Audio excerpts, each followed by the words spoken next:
Introdução ao estudo sobre o Espiritismo no Brasil. Por sua inteligência aguda, bom senso extraordinário e alma caridosa, quem merece o título de Allan Kardec brasileiro é o Dr. Bezerra de Menezes, aponta Marta Antunes Moura, vice-presidente da Federação Espírita Brasileira, FEB, referindo-se ao conhecido médico dos pobres, onde há relatos que ele teria doado seu anel de formatura a uma mãe para que ela pudesse comprar remédios para o filho adoentado. Outro nome de destaque na consolidação do espiritismo no Brasil é Francisco Cândido Xavier, o Chico Xavier. Em 1932, aos 22 anos, lançou seu primeiro livro, Parnaso de Além Túmulo, antologia de 259 poemas assinados por nomes como Castro Alves, Olavo Bilac e Augusto dos Anjos. Até 2002, quando desencarnou aos 92 anos, Chico Xavier psicografou 459 títulos, doou os direitos autorais de todos eles, com registro em cartório, para obras assistenciais e 10.000 cartas psicografadas, sendo que algumas delas chegaram a ser aceitas como prova em tribunais de justiça. Inspirado na noção de santidade católica, Chico Xavier adotou votos monásticos como modelo de conduta e espiritualidade. Assim, ele se tornou referência moral não só para médiuns, como também para os demais dos adeptos da doutrina. Essa construção do estilo brasileiro de ser espírita, marcadamente católico, é o que chamo de espiritismo à brasileira, explica Sandra Sol, doutora em antropologia social pela Universidade de São Paulo, USP. O rastro de perseguição que a doutrina de Kardec sofrera na Europa logo chegou ao Brasil. Já em 1874, o Jornal do Comércio acusava o espiritismo de produzir loucos, uma epidemia pior que a febre amarela, dizia um artigo da época. Em 1881, o bispo do Rio de Janeiro, Pedro Maria de Lacerda, publicou um manifesto em que chamava os seguidores de Kardec de possessos, dementes e alucinados.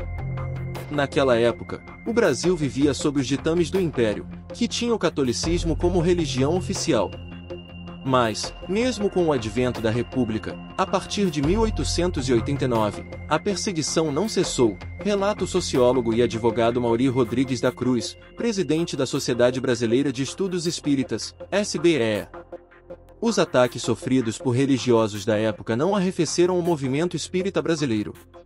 Pelo contrário, fortaleceram a união de seus membros em torno da defesa da liberdade de culto e da consolidação do espiritismo no nosso país.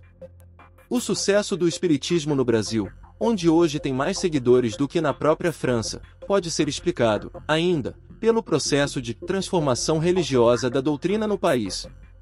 Essa é a opinião de Célia Ribas, doutora em Sociologia pela Universidade de São Paulo, USP, e professora do Departamento de Ciências Sociais da Universidade Federal de Juiz de Fora, UFJF. Se, na terra natal de Kardec, o espiritismo tinha caráter majoritariamente científico ou filosófico, no Brasil, ganhou status de religião. Ao reforçar o caráter religioso do espiritismo, seus primeiros adeptos, oriundos de grupos socialmente privilegiados, como médicos, políticos e advogados, viram nisso uma forma de legitimar sua existência em solo brasileiro e escapar do Código Penal de 1890, que estabelecia punições, como multa e detenção, para quem praticasse o espiritismo, explica a socióloga.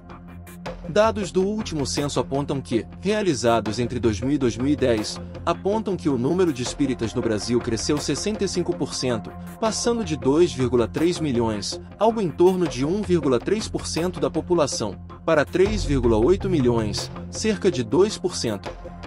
Mas, se o número de fiéis é de 3,8 milhões, o de simpatizantes, segundo a Federação Espírita Brasileira, FEB, pode chegar a 30 milhões.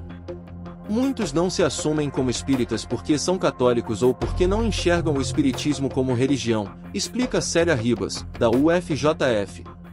Há também aqueles que vão aos centros atrás de alívio para alguma aflição pontual. É o que chamamos na sociologia de religião de clientela, um tipo de religiosidade de serviço que não cria vínculos. Mesmo tendo crescido tanto, o espiritismo continua a ser uma confissão minoritária no país. Em número de adeptos, está atrás de católicos, 64%, e evangélicos, 22%. Mesmo assim, os espíritas são a maioria da minoria, define o sociólogo Reginaldo Prandi, da USP. A doutrina espírita não está preocupada em fazer proselitismo ou converter ninguém. está interessada apenas em fazer o bem e praticar a caridade. Breve história do Espiritismo no Brasil. Não demorou muito para o espiritismo kardecista cruzar o Atlântico e desembarcar no Brasil ainda no século XIX. Por aqui, Kardec conquistou inúmeros aliados. Dois dos mais importantes são o educador francês Casimir Léotaldi, que traduziu para a língua portuguesa, em 1860, Os Tempos São Chegados, a primeira obra espírita impressa no Brasil, e o jornalista brasileiro Teles de Menezes, que fundou, em Salvador, o primeiro centro espírita do Brasil, o Grupo Familiar do Espiritismo, em 17 de setembro de 1865, e o primeiro periódico espírita do país, o Eco do Além Túmulo, em 8 de março de 1869. Este episódio é coevo da fundação, naquele mesmo ano, 1865, em Salvador, do Grupo Familiar do Espiritismo por Teles de Menezes. Será este mesmo personagem que orientará, nesse ano, a primeira sessão espírita registrada nos Anais do Espiritismo no país, a 17 de setembro de 1865. No ano seguinte, 1866, na cidade de São Paulo, a tipografia literária publicou O Espiritismo reduzido à sua mais simples expressão, de Kardec, sem indicação de tradutor. Também foi na Bahia que se registrou o início da reação da Igreja Católica, através da Pastoral contra os erros perniciosos do Espiritismo, de autoria do então arcebispo da Arquidiocese de São Salvador da Bahia, Manuel Joaquim da Silveira, 16 de junho de 1867. Em julho de 1869, em Salvador, iniciou-se a publicação da revista O Eco de Além Túmulo, sob a direção de Teles de Menezes. Mais tarde, em novembro de 1873, fundou-se em Salvador a Associação Espírita Brasileira, continuação do Grupo Familiar do Espiritismo e, no ano seguinte, 1874, na mesma cidade, alguns membros dessa associação fundaram o Grupo Santa Teresa de Jesus. O desenvolvimento no Rio de Janeiro. Na cidade do Rio de Janeiro, então capital do Império do Brasil, as primeiras sessões espíritas foram realizadas por franceses, muitos deles exilados políticos do regime de Napoleão III de França, de 1852 a 1870, na década de 1860. Alguns desses pioneiros foram o jornalista Adolphe Hubert, editor do periódico Courrier do Brasil, o professor Casimir Léotaldi, e a médium psicógrafa, Madame Perret Collard. Em 1860, o professor Casimir Léotaldi, fundador e diretor do Colégio Francês no Rio de Janeiro, publicou a tradução, em língua portuguesa, das obras Os Tempos São Chegados, Les Temps sont arrivés, e o Espiritismo na sua mais simples expressão, Le Spiritisme à sa plus simple expression. O primeiro periódico a publicar trechos traduzidos das obras de Allan Kardec foi o A Verdadeira Medicina Física e Espiritual Associada à Cirurgia, jornal científico sobre as ciências ocultas e especialmente de propaganda magnetoterapia, publicado de janeiro a abril de 1861 pelo Dr. Eduardo Montegia, não porque se considerasse espírita, mas sim um democrata. No mesmo período, o Jornal do Comércio, tradicional periódico da então capital brasileira, em artigo publicado em 23 de setembro de 1863 na seção Crônicas de Paris, abordou os espetáculos acerca dos espíritos então populares nos teatros de Paris. Em seguida, passava a tecer comentários em torno do espiritismo. Esse artigo é citado pela Revue Spirit, onde Kardec comenta que o autor do artigo não se aprofundou no estudo do espiritismo, de cuja parte teórica ignorava os processos. Elogia-lhe, porém, o comportamento sensato diante dos fatos, para a explicação dos quais não levantara teorias temerárias. Pelo menos, referiu Kardec, ele não julga pelo que não sabe. E complementa: verificamos, com satisfação, que a ideia espírita faz progressos sensíveis no Rio de Janeiro, onde ela conta com numerosos representantes, fervorosos e devotados. A pequena brochura Le Spiritisme à sa plus simple expression, publicada em língua portuguesa, contribuiu, não pouco, para ali espalhar os verdadeiros princípios da doutrina. Nesta capital, a primeira instituição espírita a ser fundada foi a Sociedade de Estudos Espíriticos, Grupo Confúcio, em 1873. Conforme previsto em seus estatutos, devia seguir os princípios e as formalidades expostos em O Livro dos Espíritos e em O Livro dos Médiuns, de Allan Kardec. As suas atividades incluíam ainda o receituário gratuito de homeopatia e a aplicação de passes aos necessitados. A sua maior virtude, entretanto, foi a de promover a tradução das obras básicas de Kardec para a língua portuguesa. A reação na imprensa da época expressa-se, por exemplo, num comentário veiculado nas páginas do Jornal do Comércio, acusando o espiritismo de fabricar loucos e pedindo a interferência da polícia, concluindo: é uma epidemia mais perigosa que a febre amarela. Jornal do Comércio, 13 de dezembro de 1874. Em 1875, o Grupo Confúcio lançou o segundo periódico espírita do país, primeiro no Rio de Janeiro, a Revista Espírita, dirigida por Antônio da Silva Neto. A este grupo estiveram ligados nomes expressivos como o de Joaquim Carlos Travassos que, ainda em 1875 apresentou a primeira tradução de O Livro dos Espíritos para a língua portuguesa a Bezerra de Menezes. O grupo extinguiu-se em 1876, dando lugar à Sociedade de Estudos Espíritas Deus, Cristo e Caridade, sob a direção de Francisco Leite de Bittencourt Sampaio. No seu programa doutrinário, em que a obra codificada por Allan Kardec era a parte essencial, compreendia-se o estudo da obra Os Quatro Evangelhos, de Jean-Baptiste Roustan. Divergências ideológicas entre os que preconizavam um espiritismo científico e outros que sustentavam um espiritismo místico, entretanto, conduzirão a dissidências da Sociedade de Estudos. Inicialmente, em 20 de maio de 1877 um grupo se separou para constituir a Congregação Espírita Anjo Ismael. No ano seguinte, em 8 de junho de 1878, outro grupo constituiu o Grupo Espírita Caridade. Ambos tiveram efêmera duração, estando desaparecidos já em 1879.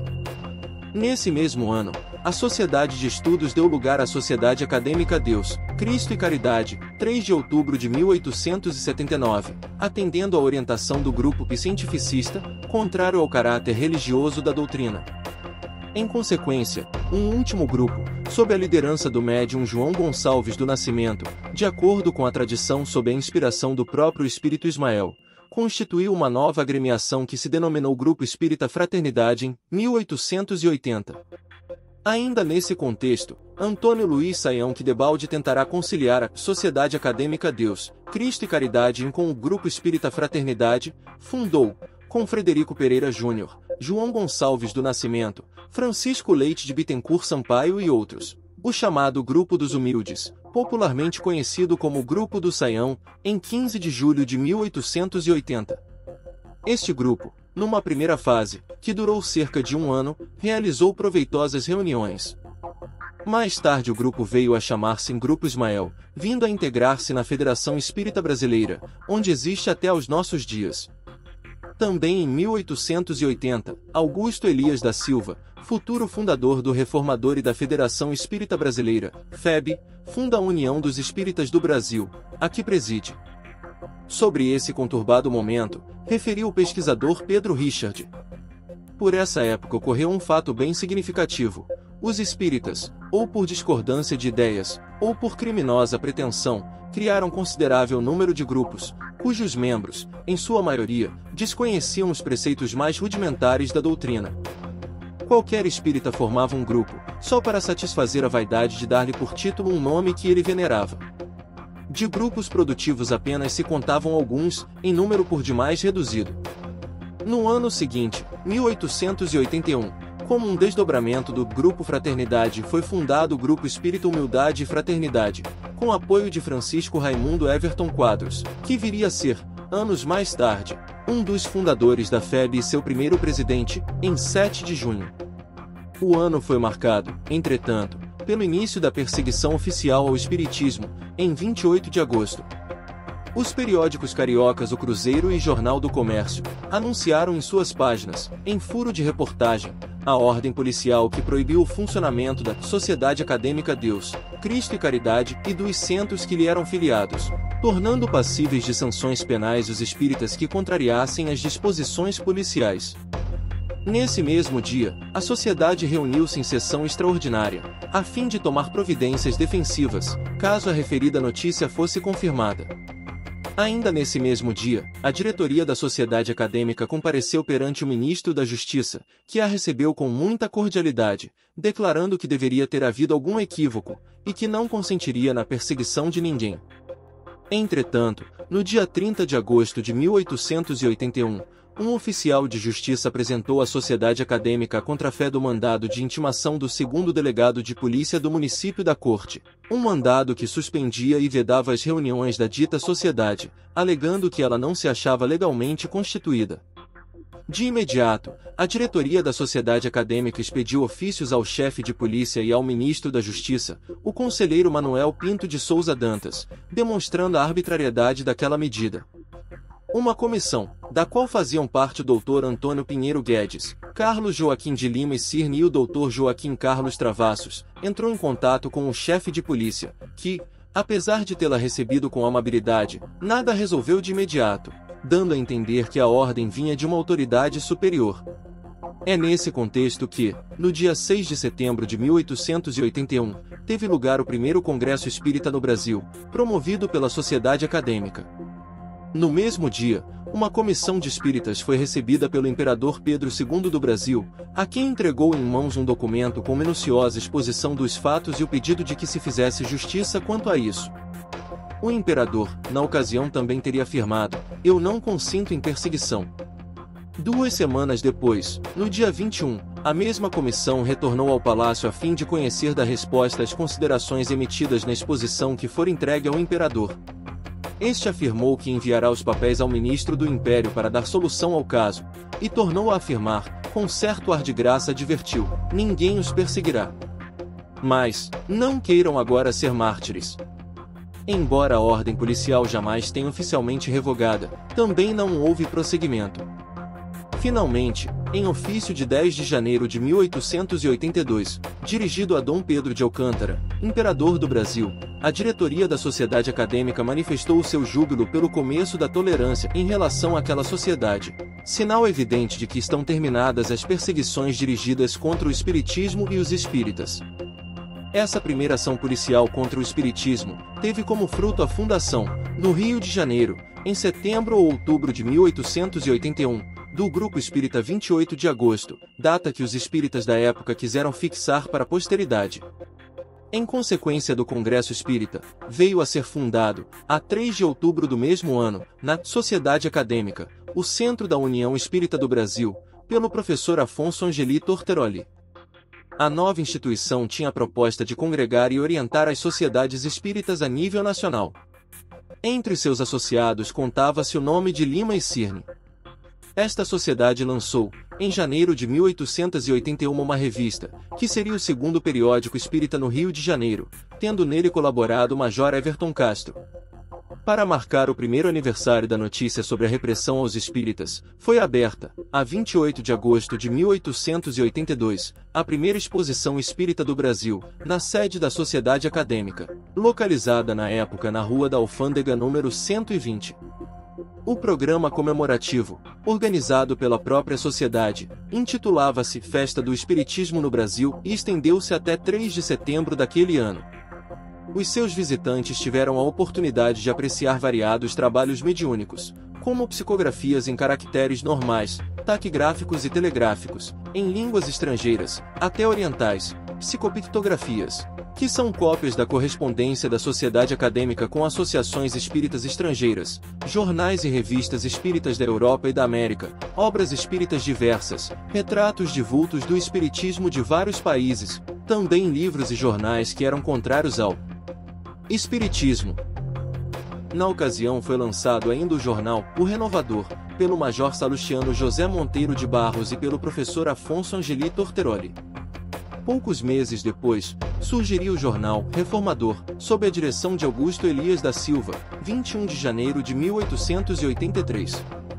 Para a ideia da publicação deste último revelou a Carta Pastoral Combatendo o Espiritismo, publicada em 1882 pelo Bispo do Rio de Janeiro, que motivou respostas por parte do médico Antônio Pinheiro Guedes. Será Elias da Silva quem promoverá, ao final desse ano, 27 de dezembro de 1883, em sua própria residência, a reunião preparatória de rearticulação do movimento no município da Corte, dada a manifesta incompreensão entre os componentes das diversas entidades espíritas então aí existentes, o Centro da União Espírita do Brasil, o Grupo dos Humildes, o Grupo Espírita Fraternidade e a Sociedade Acadêmica Deus, Cristo e Caridade. Como fruto desse entendimento, será fundada, a 1º de janeiro de 1884, a Federação Espírita Brasileira, considerada como a Casa de Ismael, com o objetivo de federar todos estes grupos através de um programa equilibrado ou misto, e que difundisse por todos os meios o espiritismo, principalmente pela imprensa e pela publicação de livros.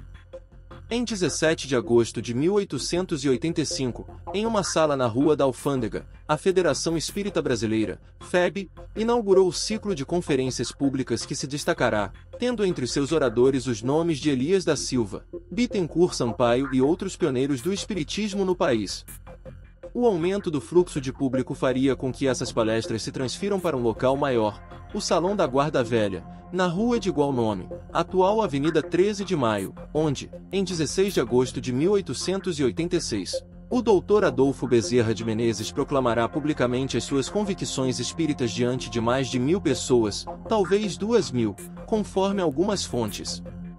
Elias da Silva funda, em 1887 o Grupo Espírita 7 de Março, que se manterá em atividade até o ano de 1890. Nos agitados dias que se estenderão da abolição da escravatura no Brasil, 1888, até a proclamação da República, 1889, destacam-se: item a série de artigos sobre a doutrina espírita publicado em O País, periódico de maior circulação da época. Com o nome de Estudos Filosóficos, Espiritismo, os artigos saíram regularmente aos domingos, no período de 23 de outubro de 1887 a dezembro de 1893, assinados sob o pseudônimo Max. Item a mensagem do espírito de Allan Kardec no Grupo Espírita Fraternidade, conclamando os espíritas à harmonia, 1888.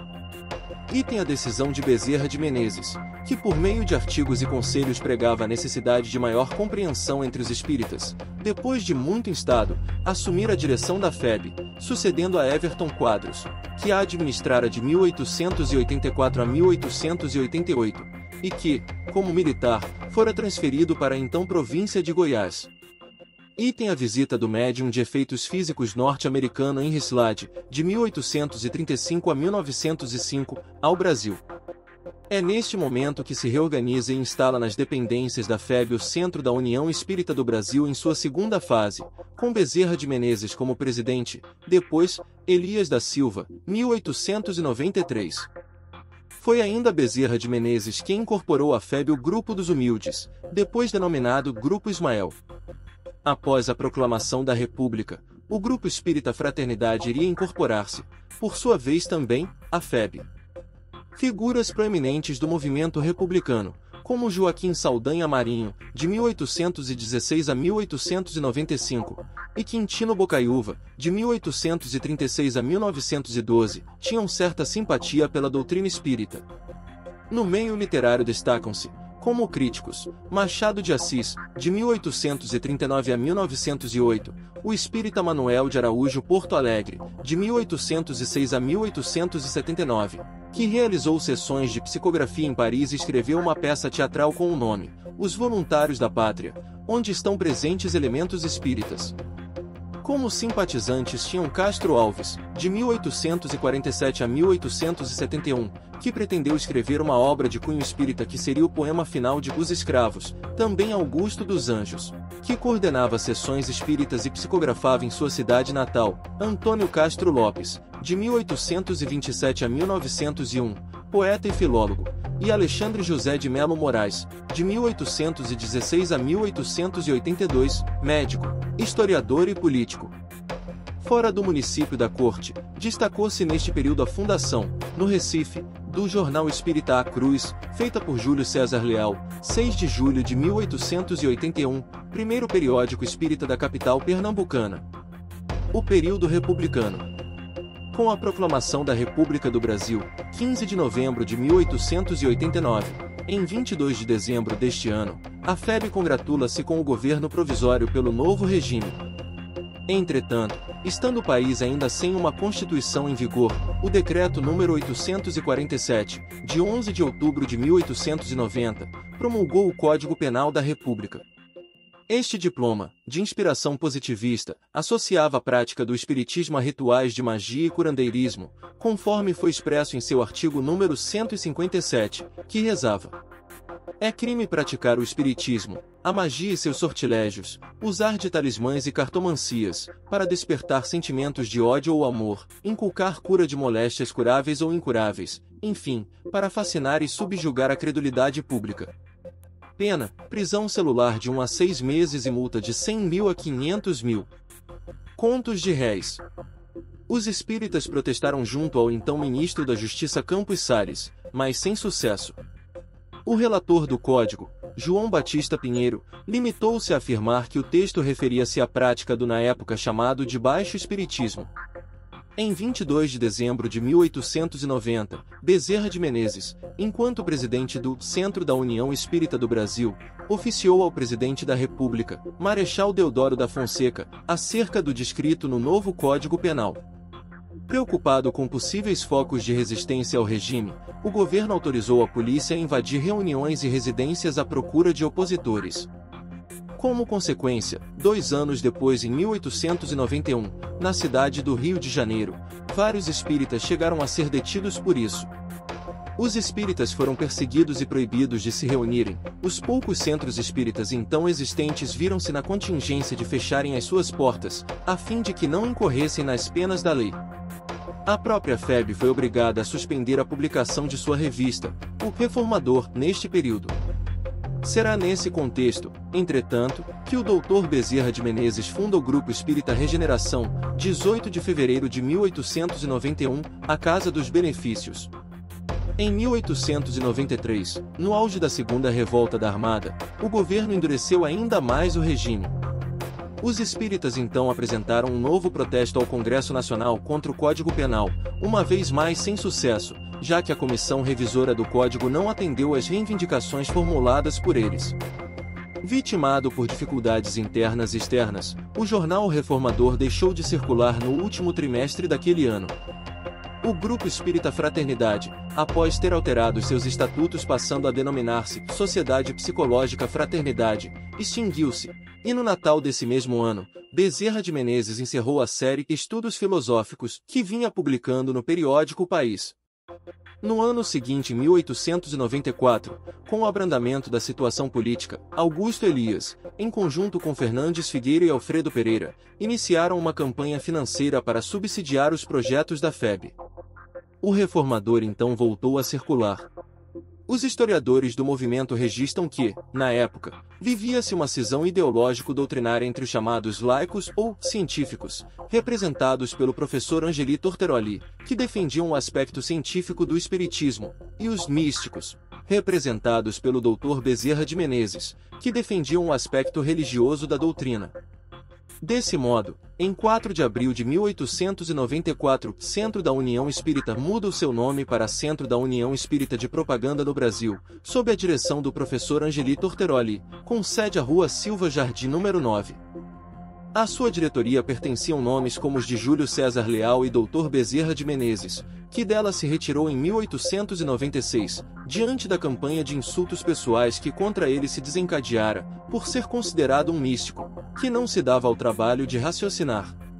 Diante da renúncia de Júlio César Leal à presidência da FEB, após 7 meses no cargo, devido à profunda crise administrativo-financeira e ideológica vivida pela instituição, Bezerra de Menezes, a 3 de agosto de 1895, aceita assumir mais uma vez o cargo de direção.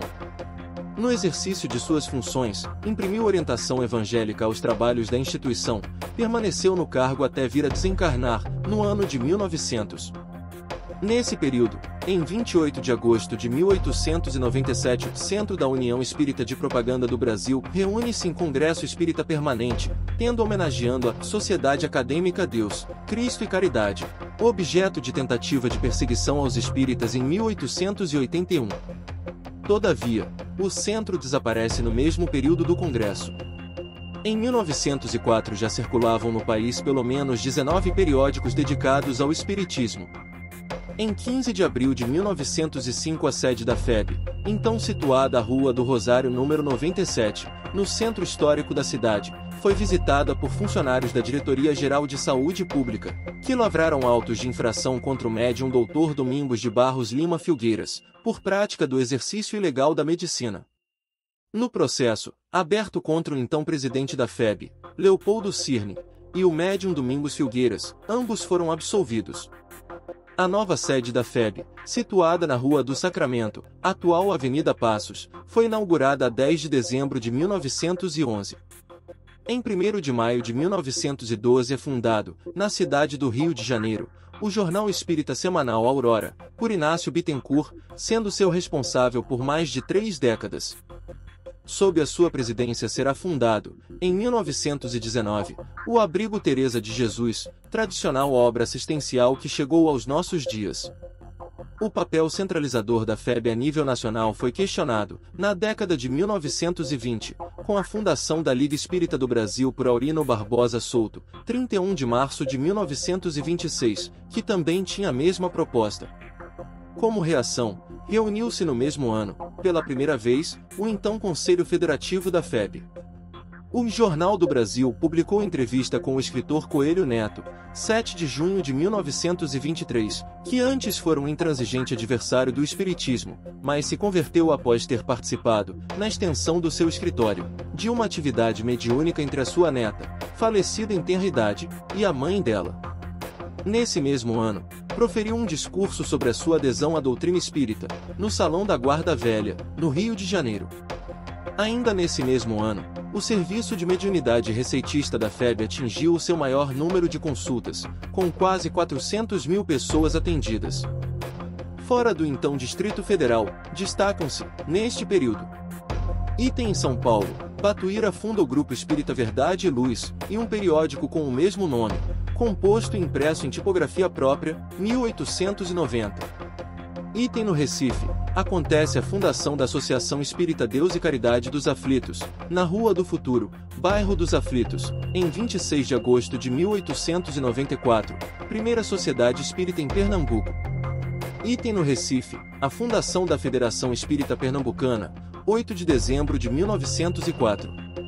Item em Minas Gerais, a fundação da União Espírita Mineira, tendo Antônio Lima como seu primeiro presidente, era o início da atuação na região do Triângulo Mineiro, de Eurípides Barçanufo, 1904, e o início da militância espírita de Cairbar Sutel, que funda um centro espírita e dá início à publicação de O Clarim, 1905, periódico que continua a ser publicado até aos nossos dias. Item também em Minas Gerais, em 1926 a médium Ivone do Amaral Pereira frequenta o Centro Espírita de Lavras, começando a receber, através da sua mediunidade, mensagens de espíritos de suicidas. No ano seguinte, maio de 1927, ocorre a primeira sessão espírita na residência da família Xavier, em Pedro Leopoldo, que daria origem ao Centro Espírita Luiz Gonzaga, presidido por José Cândido Xavier, irmão do médium Francisco Cândido Xavier. Item em São Paulo, a fundação da União Espírita de São Paulo, 1908, e, posteriormente, à época da Primeira Guerra Mundial, os fenômenos mediúnicos de Carmine Mirabelli. Item em Salvador, na Bahia, a fundação da Federação Espírita do Estado da Bahia, 25 de dezembro de 1915. Item em Matão, em São Paulo, o lançamento da Revista Internacional de Espiritismo, sob a direção de Cairbar Sutel, 15 de fevereiro de 1925. Item em Goiás, a fundação de um centro espírita na Fazenda Palmela, 1929, origem do município de Palmelo, conhecido hoje como Cidade Espírita. Remontam ainda à primeira década do século XX as primeiras grandes dissidências do movimento espírita, a primeira em Niterói, com o estabelecimento da Umbanda, segundo a tradição por iniciativa do Caboclo das Sete Encruzilhadas, 1908, e a segunda, em Santos, 1910, que se intitulou Espiritismo Racional e Científico Cristão, sistematizada por Luiz de Matos e Luiz Alves Tomás. Do Estado Novo ao Pacto Áureo. Primeiro Congresso de Mocidades Espíritas do Brasil, 1948. Desde a década de 1920 registravam-se no Brasil choques entre o espiritismo e a psiquiatria, que só vieram a acabar por volta da metade do século XX, devido a avanços como as pesquisas realizadas entre as décadas de 1950 e 1960, sobre a mediunidade no país pelo sociólogo e etnólogo francês Roger Bastide, que demonstrou os preconceitos e etnocentrismos nos anteriores estudos sobre o tema espiritismo. Henrique Rocho, de 1877 a 1969, em seu Manual de Psiquiatria, 1921, dedica um capítulo inteiro ao espiritismo, reproduzindo o discurso médico e católico da época, ainda marcado pelo escravismo, que remetia à crença, no país, a resquícios do fetichismo africano, observando, vê-se muito frequentemente o que se observa no cinema, nessas danças de negros, com seus movimentos extravagantes, suas contorções e seus gestos. Os profissionais formados na Faculdade de Medicina do Rio de Janeiro consideram o espiritismo como uma patologia contagiosa, capaz de incapacitar grandes contingentes humanos para o trabalho. Devia, por essa razão, ser reprimida pelas autoridades e erradicada por meio de campanhas de saúde pública. O combate ao espiritismo deve ser igualado ao que se faz à sífilis, ao alcoolismo, aos entorpecentes, ópio, cocaína, etc., à tuberculose, à lepra, às verminoses, enfim a todos os males que contribuem para o aniquilamento das energias vitais, físicas e psíquicas do nosso povo, da nossa raça em formação. O doutorando apelava então à Liga Brasileira de Higiene Mental e à Igreja Católica para sensibilizarem a opinião pública e os poderes constituídos, propondo mesmo uma Semana Anti-Espírita, à semelhança da então existente Semana Anti-Alcoólica, para mobilizar a sociedade contra o espiritismo. Em 1931, Murilo de Campos e Leonídio Ribeiro publicam o livro reforçando o anti-espiritismo chamado O Espiritismo no Brasil, buscando relacionar o espiritismo com a medicina, e onde se lê: a prática do espiritismo é um problema de polícia, é crime contra o Código Penal. É ainda em 1931, neste marcante ano é que o espírito Emanuel se manifesta e se apresenta ao médium iniciado Francisco Cândido Xavier, conhecido como Chico Xavier, começando um brilhante trabalho conjunto que se estenderia até quase ao fim da encarnação do médium em 2002. Em 1932 a FEB lançou a obra chamada Parnaso de Além Túmulo, 6 de julho de 1932, psicografada por Francisco Cândido Xavier, com grande repercussão na imprensa brasileira. Em 1933, em São Paulo, foi fundada a União Federativa Espírita, filiada à FEB.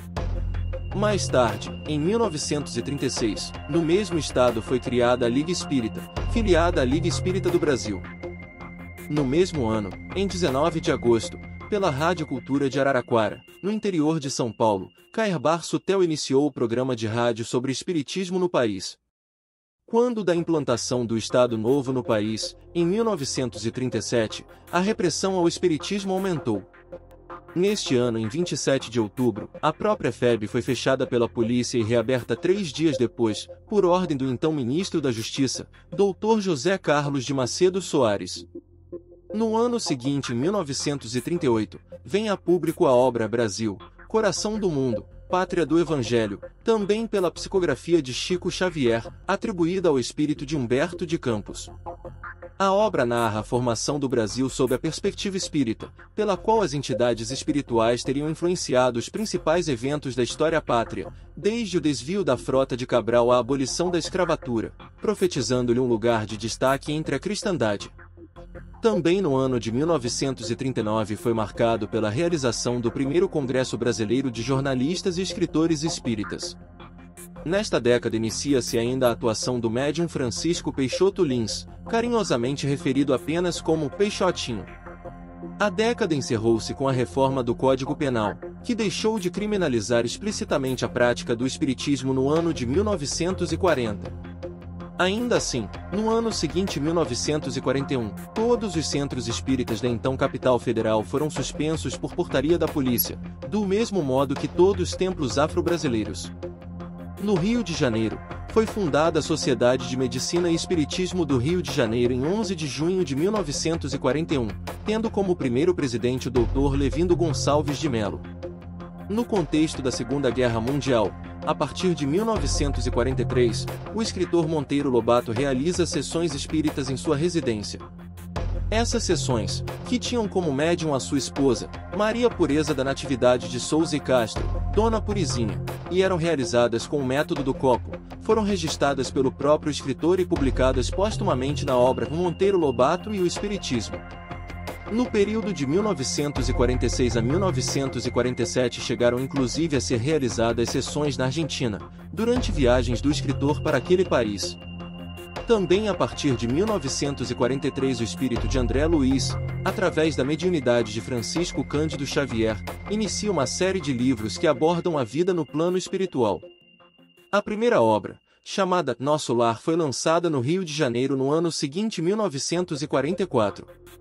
Nesse mesmo ano, Dona Catarina Vergolino de Campos, viúva do escritor Humberto de Campos, falecido em 1934, abriu processo contra a FEB e contra o médium Francisco Cândido Xavier, visando receber direitos autorais sobre as mensagens psicografadas atribuídas ao seu finado marido. Por isso Chico passou a utilizar o pseudônimo Irmão X em suas psicografias. Também nesta cidade, e neste ano, foi fundada a Cruzada dos Militares Espíritas em 10 de dezembro de 1944. Ainda em 1944 Cornélio Pires publica a obra chamada Coisas de Outro Mundo, de temática espírita. Viria a publicar outra obra espírita em 1947 de nome Onde Estás, ó Morte? Após o seu falecimento, prosseguiria o trabalho literário através da psicografia de Francisco Cândido Xavier. Em 1945 foi fundado o Hospital Espírita Pedro de Alcântara, no Rio de Janeiro.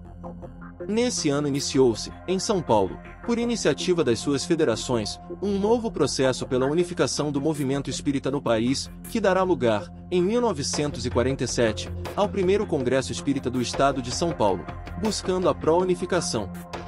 No ano seguinte, em 1948, ainda em São Paulo, tem lugar o Congresso Espírita Centro-Sulino, também pró-unificação. Com o fim do Estado Novo, a Constituição Brasileira de 1946 garantiu ampla liberdade religiosa no país.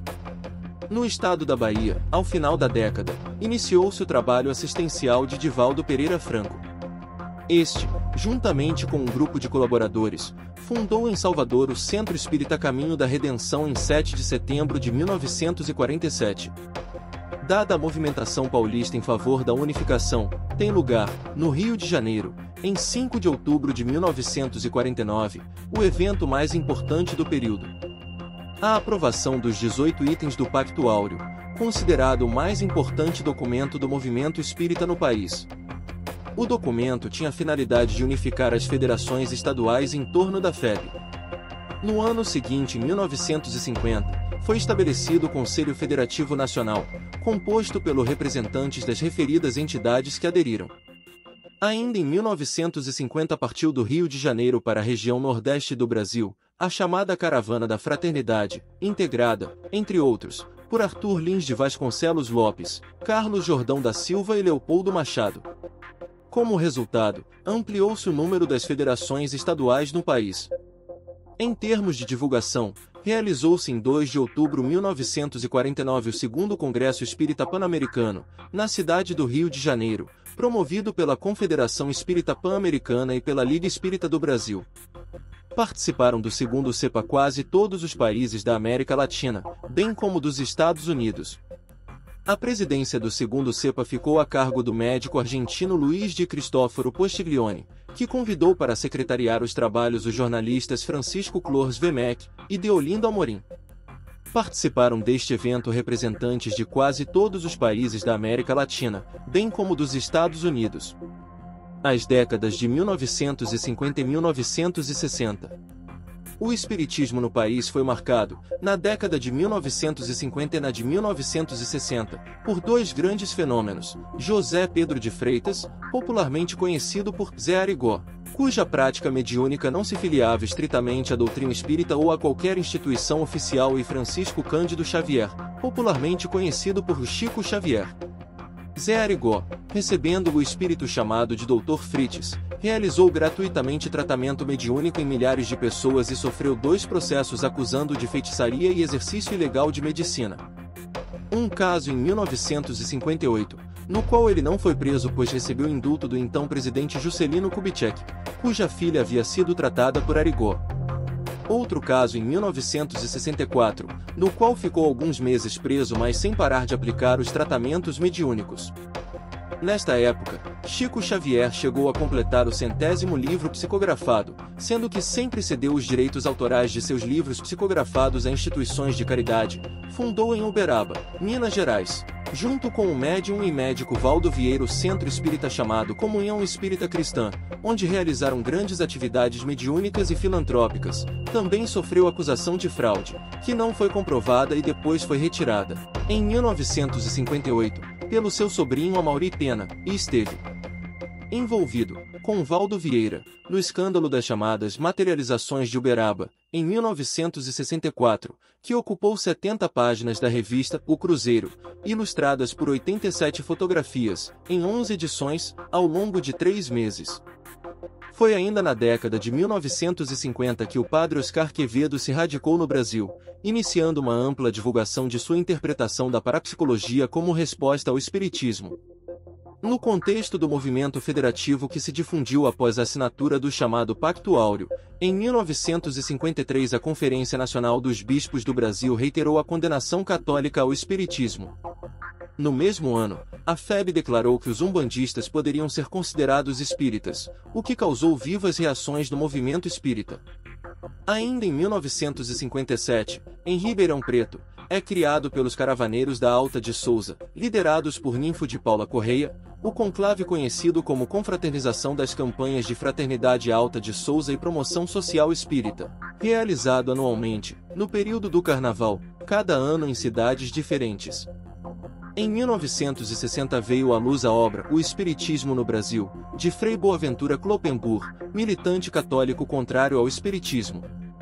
Em 13 de dezembro de 1963 foi fundado, na cidade de São Paulo, o Instituto Brasileiro de Pesquisas Psicobiofísicas, IBPP, pelo engenheiro e parapsicólogo espírita Hernani Guimarães Andrade. No Rio de Janeiro, em maio de 1965, o coronel Jaime Hollenberg de Lima lança o boletim informativo Serviço Espírita de Informações. Em 1968 foi fundada a Associação Médico Espírita de São Paulo, que logo influenciou o surgimento de várias outras associações médico-espírita no país. As décadas de 1970 e 1980. Serviço Espírita de Informações em português, Esperanto, espanhol e inglês. A década de 1970 iniciou-se com as 2 entrevistas históricas a Chico Xavier, veiculadas pela extinta TV Tupi Canal 4 de São Paulo, no programa Pinga Fogo, a primeira na noite de 28 de julho, que conseguiu a maior audiência da história da TV brasileira. A segunda na data de 21 de dezembro de 1971, que também foi um grande sucesso de audiência. No Rio de Janeiro, em 1971, foi fundada a Rádio Rio de Janeiro, uma emissora de rádio espírita no país. No início dos anos 70, houve também o começo do movimento Pedagogia Espírita, tendo o filósofo José Herculano Pires como pioneiro. Em 1975 foi ao ar, pela TV Tupi, a primeira telenovela brasileira com temática central espírita, chamada A Viagem. No cinema, em 1979, chegou às telas o filme Joelma 23º Andar, dirigido por Cléry Cunha e protagonizado por Beth Goulart, baseado na obra Somos Seis, psicografada por Chico Xavier.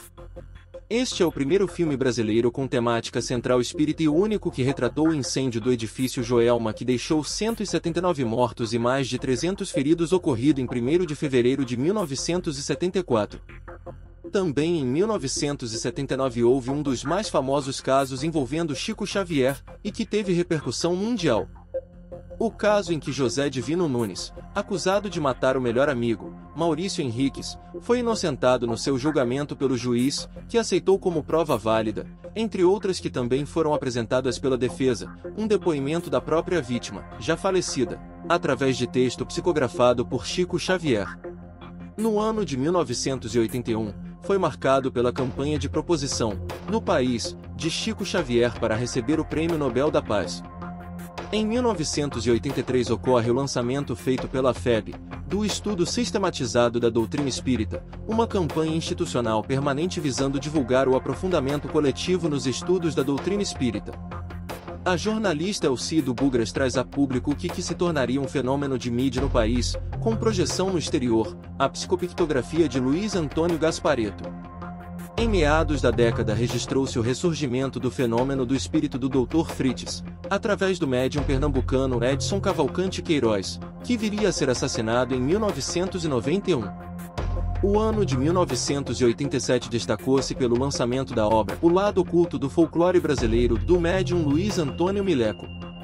Ao final da década, teve lugar o Congresso Internacional do Espiritismo, em Brasília, de 1º a 5 de outubro de 1989.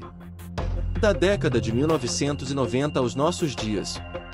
A década de 1990 foi marcada pela constituição, em outubro de 1992, do Grupo de Estudos Avançados Espíritas, um grupo de estudos e divulgação de notícias virtual, que trouxe o movimento espírita para a internet.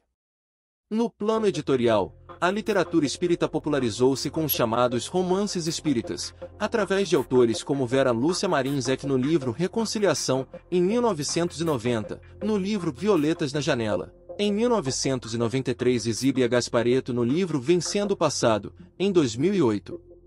A popularidade alcançada por esses autores, bem como os lucros obtidos com as vendagens das obras, entretanto, despertou polêmica junto aos adeptos mais ortodoxos da doutrina espírita, sob o argumento de desinteresse pelos autores clássicos.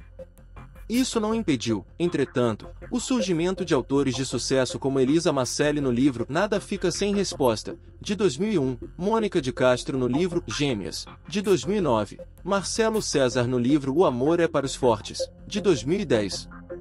Em 1995 tem lugar o Congresso Espírita Mundial, em Brasília, com 3.000 inscrições. No mesmo ano também são fundadas a Associação Médico Espírita do Brasil e a Associação Brasileira de Psicólogos Espíritas. Em 1999 houve um escândalo envolvendo as acusações contra o médium Rubens Farias Júnior, ampliando a polêmica em torno da atuação da entidade Dr. Fritz. O final da década foi marcado pela fundação da Associação Médico Espírita Internacional, AMI, e a Associação Brasileira de Magistrados Espíritas. O final da primeira década do século foi marcado pela utilização do cinema como meio de divulgação. Desse modo, vieram a público Bezerra de Menezes, O Diário de um Espírito, 2008, dirigido por Glauber Filho e Joe Pimentel, narrando a história de Bezerra de Menezes. Chico Xavier, 2010, estrelado por Nelson Xavier e Ângelo Antônio, Nos Passos do Anterior, narra a história de Francisco Cândido Xavier. Nosso Lar, 2010, dirigido por Wagner de Assis, com base no livro homônimo psicografado por Francisco Cândido Xavier. As Cartas Psicografadas por Chico Xavier, 2010, filme do gênero documentário, dirigido por Cristiana Grumbach mostrando o testemunho de famílias que receberam notícias de seus entes queridos falecidos por meio de cartas psicografadas por Francisco Cândido Xavier. O Último Romance de Balzac, 2010, dirigido por Geraldo Sarno, baseado na obra psicografada por Valdo Vieira intitulada Cristo Espera por Ti, e na obra O Avesso de um Balzac Contemporâneo, de Osmar Ramos Filho. As Mães de Chico Xavier, 2011, dirigido por Glauber Filho e Alder Gomes, com roteiro dos mesmos diretores baseado no livro Por Trás do Véu de Ísis, de Marcel Souto-Maior. O Filme dos Espíritos, 2011, dirigido por André Marouço e Michel Dubre, com roteiro livremente baseado em O Livro dos Espíritos. E a Vida Continua, 2012, dirigido por Paulo Figueiredo, com base na obra homônima psicografada por Francisco Cândido Xavier. No Brasil, de acordo com o último censo demográfico de autoria do IBGE, realizado em 2010, no mesmo ano havia 3,8 milhões de adeptos da doutrina espírita, e os espíritas são o segmento social com maior renda e escolaridade. Mas isso não é regra. Os espíritas têm sua imagem fortemente associada à prática da caridade. Eles mantêm em todos os estados brasileiros asilos, orfanatos, escolas para pessoas carentes, creches e outras instituições de assistência e promoção social. Allan Kardec, o codificador do Espiritismo, é uma personalidade bastante conhecida e respeitada no Brasil. É o autor francês mais lido no país, seus livros já venderam mais de 25 milhões de exemplares em todo o território brasileiro. Se forem contabilizados os demais livros espíritas, todos decorrentes das obras de Kardec, o mercado editorial brasileiro espírita ultrapassa 4.000 títulos já editados e mais de 100 milhões de exemplares vendidos. Os livros espíritas lideram o ranking dos mais vendidos nas principais livrarias do país. Para finalizar este estudo, gostaria de salientar que o espiritismo como doutrina no Brasil teve diversos personagens importantes, que hoje são pouco ou quase nada mencionados em nossos estudos e literatura. A construção do espiritismo em nosso país teve os mesmos problemas enfrentados por Allan Kardec em seu início. Perseguições, difamações, distorções, tentativas incansáveis de impedir o crescimento e, por consequência, a implementação do espiritismo como filosofia religiosa ou científica, mas nada disso foi capaz de impedir sua difusão, principalmente entre nós brasileiros.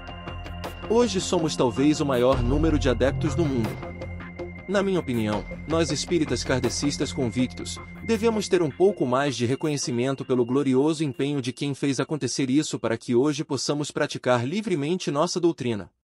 Através destes personagens esquecidos ou desconhecidos, como o educador francês Casimir Leotaldi, que traduziu a primeira obra espírita para o português, e o jornalista brasileiro Teles de Menezes, que fundou, em Salvador, o primeiro centro espírita do Brasil, o Grupo Familiar do Espiritismo, em 17 de setembro de 1865, além do primeiro periódico espírita do país, o Eco do Além Túmulo, em 8 de março de 1869.